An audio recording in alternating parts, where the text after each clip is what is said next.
Good afternoon and thanks for joining us. The province has shared mid-year results from provincially funded specialized policing teams. The province says in the first 6 months of 2025, officers from crime reduction teams and Saskatchewan trafficking response teams seized 73 firearms, more than 14 kilograms of cocaine, and nearly 3 kilograms of methamphetamine from Prince Albert, Saskatoon, and Regina. Officers charged 91 people between January and June of 2025. Saskatchewan trafficking response teams, opened more than 60 human trafficking files and initiated almost 60 human trafficking interventions. For a city of our size, we see an influx of activity, whether it be illegal firearms or illicit drugs. We know that that's connected across border to border and within our nation. Crime reduction teams target street gangs and prolific offenders. Saskatchewan trafficking response teams investigate illegal weapons, drugs, and human trafficking cases. Health centers in 2 northern communities impacted by wildfires will have patients returning over the next several days. The Saskatchewan Health Authority says it's begun the process of returning acute care patients and long-term care residents to facilities in Isle-la-Crosse and La Loche. The SHA will provide information to families and patients about specific plans for repatriation to health centers in their communities. The SHA thanks several organizations for their support during evacuations to those affected. After nearly 2 years, the search for Saskatoon's next homeless shelter is over. The city has chosen this site on 31st Street, tucked behind Harry Bailey Pool, as the site for its 60-bed emergency shelter. The shelter concept is described as an open shelter type hall with movable walls or partitions, private rooms, space for staff, office and bathrooms and showers. The Mustard Seed, which has taken over shelter operations at 2 other locations, has been chosen as the operator of this new shelter. Social Services Minister Terry Jensen says the hope is to have the shelter operational by the end of winter. This is work that our government has been undertaking for a few years now, and it's work that's going to continue. When all of us have a safe place to be or a safe place to sleep at night, our city works better for everyone. It reduces the overall pressure on emergency services. The province, Mustard Seed, and the city will hold 2 information sessions, one for businesses and one for residents, on September 15th. For the first time in 35 years, the Saskatchewan Roughriders will play a preseason game in Saskatoon. The game is scheduled for May at the University of Saskatchewan's Griffith Stadium. The team president and CEO says discussions about bringing a preseason game to Saskatoon have been ongoing for years, but the opportunity arose when an extra home game was added to the 2026 schedule.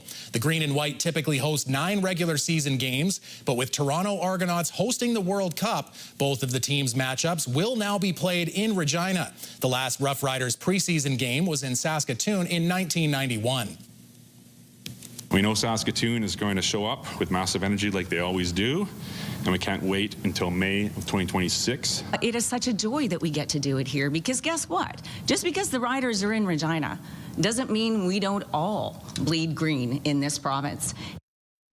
The team says the full 2026 season schedule, including preseason dates and the 10th home regular season game, will be unveiled in the offseason.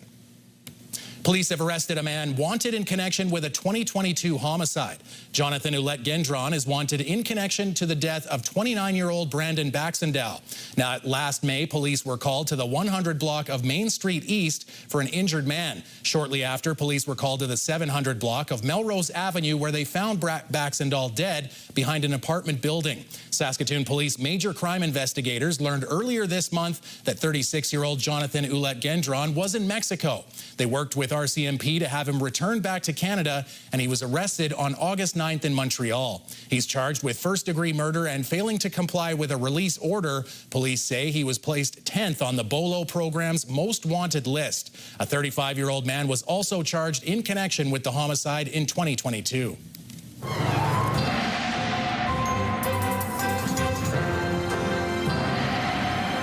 So, Jeff, are the exciting outdoor plans going to be ruined by the weather or helped by it this weekend? You know, I think we're looking at helped for the most part. Temperatures are going to slowly rebound. Some places will still be a bit on the cool side for Saturday, but generally speaking, many places look like the temperatures are back to or darn close to seasonal values. So let's take a look and see what's going on here. Now, the good news is, you know, so yes, they were talking about some places are going to have fair weather, let's call it that, but we are expecting another system to make its way into northern areas. Will it be torrential rain? Not likely, but it will still be some more rain to go along with what we received earlier in this week. So we'll talk about the full forecast later on.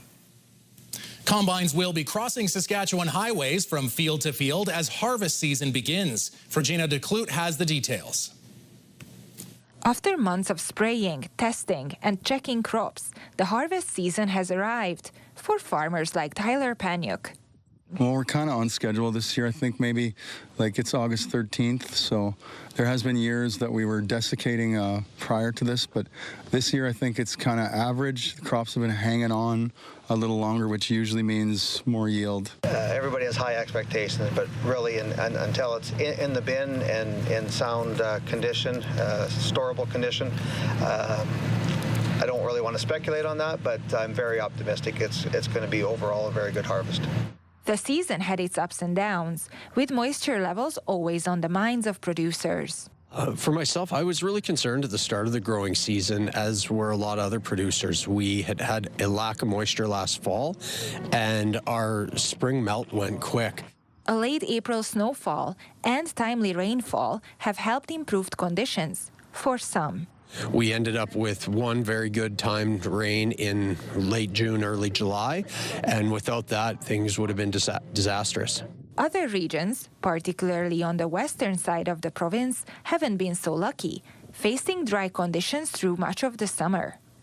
Regardless of the condition of crops, harvest can take a toll on farmers' mental health. There's always a rush against the clock. Mother Nature, with forecasts, the rush is on and the push is hard to get that crop in the bin. He asks that farmers make use of resources like the farm stress line when needed, especially as harvest continues well into the fall. Usually out here we're always done like first couple days of October, but that's one thing you never know when you're farming. Up here, we're always battling winter. Virginia DeClute, CTV News, Yorkton. An inquest into how a woman died in a Prince Albert jail is scheduled to get underway. 33-year-old Lynette Kakakaway was found unresponsive in her cell at Pine Grove Correctional Center on June 24th, 2022. While paramedics tried to resuscitate her, she was pronounced dead at the scene. Kakakaway's twin sister believes her death could have been avoided. She says she spoke to other inmates and they claim her sister's requests for help were ignored. The moments leading up to Kakakaway's death will be revealed at an inquest scheduled to begin September 15th. After the break, Jasmine Pelche has a group for crafters. She finds out more about the Prince Albert spinners and weavers.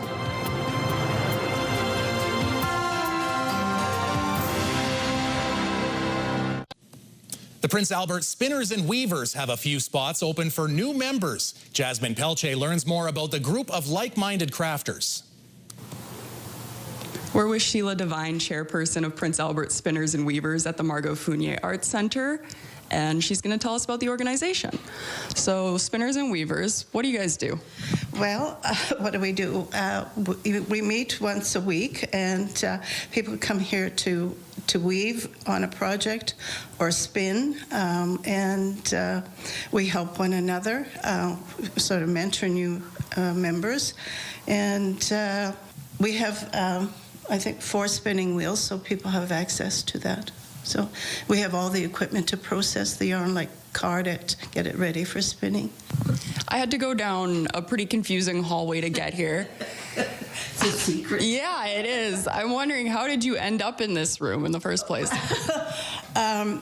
We ended up here because we were down on the main floor, which was a wide open space, and we were in one corner, and we really couldn't use the space because the rest of the space was always having other classes or meetings and stuff. And when you're working on some of the looms, it's quite noisy. And so we couldn't use our equipment as often as we had liked. And then they put in offices. And so we were moved here.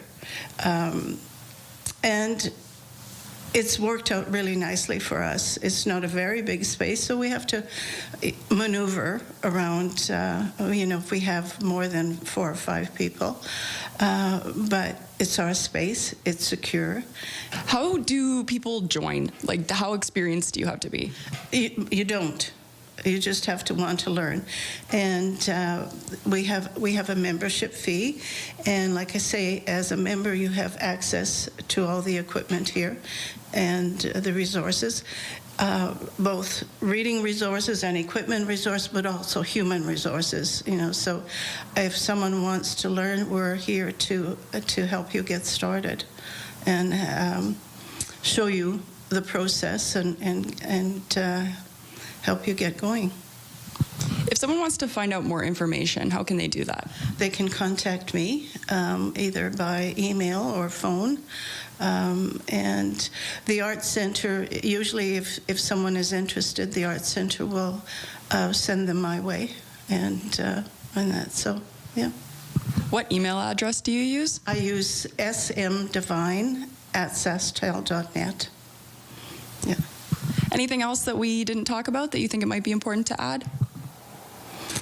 Well, we've been in existence since September of 1981, so we've been around for a very long time, and our memberships have, gone up and down.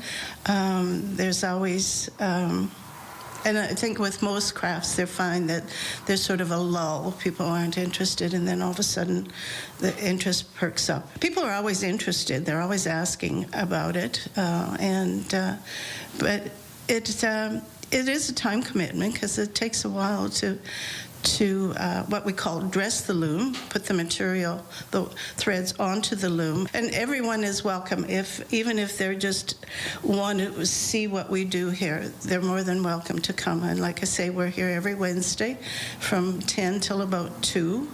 And so if people are interested, drop by. We'll gladly show you around. And hopefully you won't get lost in the building. The staff are good at showing you where to come. So, yeah. Well, thank you for having me. Oh, you're welcome. Thank you. When we return, Jeff looks at your weather heading into the weekend, and later a Saskatoon athlete shares his message to the world.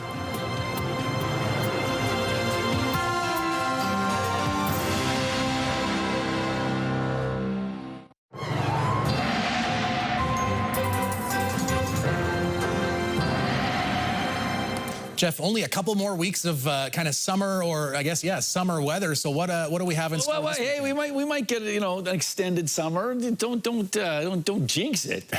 But yes, technically speaking, we're winding down as we get into the latter part of August. You are right, John. Temperatures are on average dropping, and we start to get into a bit more unsettled weather. You are right about that. Speaking of unsettled weather, we're keeping our eye on this system moving through Alberta. We expect this to start sort of arcing, I'll say arcing, but certainly angling up towards northern parts of the province. Maybe by tomorrow afternoon, that's what we're counting on in terms of a trajectory. And of course, I'm hoping for more help in terms of the form of rain, or at least some form of showers as we make our way into tomorrow with the northern wildfire situation. So here's what the computers are saying, and they're telling us that yes, sliding that system continues to sort of slide through and move up into through Alberta into Saskatchewan. So northern Saskatchewan, obviously where we really need the moisture. 9 degrees in Spiritwood overnight with a chance of showers, a better chance of showers to Battleford's 10 in Rosthern under cloudy skies, and then we've got ourselves 9 degrees in Candle Lake, 10 in Birch Hills, Melfort cloudy and 9 overnight tonight, and partly cloudy skies in the Nipawin area, and also an overnight temperature of 9 degrees. On to tomorrow for these locations, and as you can see, temperatures are starting to warm up a little bit. That's certainly true of the Battlefords. 24 tomorrow for a daytime high, but Spiritwood still dealing with some lingering showers. 18 degrees, also 18 tomorrow in Birch Hills and Rosthern under cloudy skies. Clouds prevail in Candle Lake, Nipawin, and Melfort. Candle Lake at 16, 17 for highs in both Nipawin and Melfort. On to Prince Albert. Okay, here we go. Pretty good chance of showers this evening and into the overnight period. So let's say 60%, 10 degrees, the expected overnight temperature. Winds on the light side from the southeast at 10 kilometers an hour. And then as we take a look at tomorrow, a bit more in the way of cloud cover. So cloudy conditions on Saturday, 17 degrees, and the wind really picks up. Winds out of the southeast, 30 gusting to 50. So a coolish and windy day on Saturday. On to our 7-day forecast. Well, as you can see, temperatures improve significantly on Sunday, or at least they warm up. Some people wouldn't necessarily say improve, but there we go with that. 24 degrees on Sunday, mainly cloudy skies. Mainly cloudy, as well as cloudy, I should say, on Monday, but it comes with some fog in the morning. 27 degrees on Tuesday, 25 on Wednesday, Thursday, mainly cloudy, and 21 degrees. And 1 week from today, yeah, sticking into those below seasonal temperatures, just a high of 20 degrees. So that's how things are shaping up in the next 7 days, John. So not too bad when you look at Sunday through Wednesday, but does cool off in terms of the bookends of this forecast. I'll be interested to see on Tuesday there with the fog, if you come up to the south end of the city, whether you kind of just rise up into the clouds or whether it'll be a little clearer. I guess time will tell. Very cinematic. There you go. Well, Game 1 of the WCBL final took place last night at Curry Field in Regina. It was between the Red Sox and the Sylvan Lake Gulls, and of course it went down to the wire. Offensive player for Regina tonight, and that one is out of here. Matthew Fox. That was Matthew Fox, who went 5 for 6 with a home run, but it would not be enough for the Sox. Sylvan Lake tied the game in the 6th inning and then managed to get one plated in extra innings to win Game 1 3-2. Despite the loss, though, the Red Sox remain hopeful. We needed a hit here and there. We had like runners first and third, nobody out, and we had another couple opportunities. So just baseball, they pitched well, we pitched well, and it was an outstanding ball game. Especially considering the last series we just had against the Berries. We lost the second one at home and then had to go beat them at their place. It's the same thing, got to go to their place and take 2 against them in a row, so we got to do it. Game 2 goes tonight at 7 o'clock in Sylvan Lake, and if the Sox win, Game 3 would also be in Sylvan Lake on Saturday night. An 11-year-old athlete from Saskatoon is trying to share his message with the world by winning the title of the 2025 Youth Athlete of the Year. Harley Lorenz has been training in wrestling and Brazilian Jiu-Jitsu since he was about 5. At the age of 8, he was diagnosed with X-linked retinoschisis, which causes migraines, bursts of flashing dots, and eventual vision loss. But he's been competing and winning despite his condition, often with his eyes closed. His goal is to win at Nationals in a few years and earn a spot to train in Japan. Harley's a finalist in the Sports Illustrated Youth Athlete of the Year contest, which comes with a $25,000 prize and being featured in Sports Illustrated magazine. But more than the recognition, he wants to get his message out to the sporting world. I would like to prove by doing this that even if you have a disability, you can still do really good things and you should not give up or make excuses because of that. He wants to spread it, let everybody know that no matter what your condition may be, you can do great things. That's how he puts it. So he never just says about this condition, he says no matter what condition. And I was like, man, that's profound, good for you. So, all right, we'll help him spread the word. The current round of voting ends on Thursday night. Do you have a community event you would like to promote? Or maybe you'd like to draw attention to your organization. Let your local CTV station help you spread the word. Contact us at 306-922-6020 or email panews@ctv.ca. You can appear on CTV Prince Albert's News at 5 and get your message to our viewers.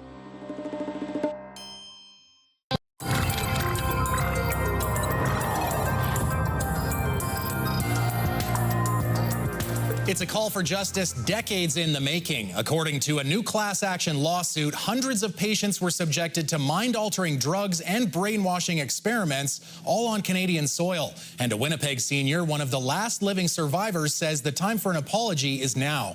Danielle Halmerson has her harrowing story. They shot something into my arm. And then I wondered, what is going on? Because when it was in me, I felt really funny.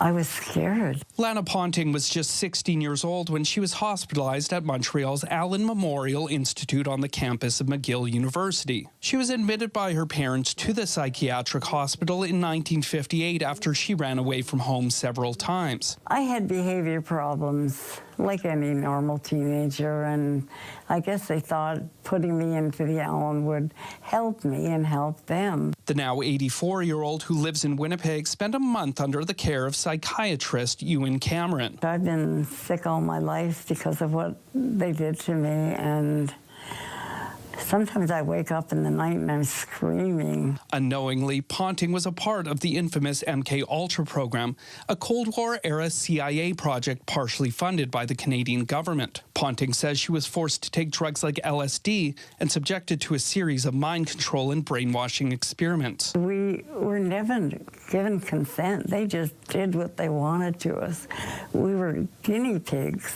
In late July, a Quebec Superior Court judge authorized a class action lawsuit against McGill University, Montreal's Royal Victoria Hospital, and the Government of Canada. Ponting is a representative plaintiff in the suit, which alleges hundreds of patients like her were subjected to experiments and not even aware of it. What scares you more, what you can remember or what you don't know that happened? What I don't remember. What did they do? Ponting says Ottawa needs to apologize for the harms done, and the lawsuit is seeking compensation. I don't look at myself as a hero. I look at myself as an 84-year-old woman who will talk. I will not shut up for anyone. Daniel Halmerson, CTV News, Winnipeg. So, Jeff, we'll finish it off. I know we're getting ready for some hopefully warm weather, and I think this animal coming up knows how to handle the heat.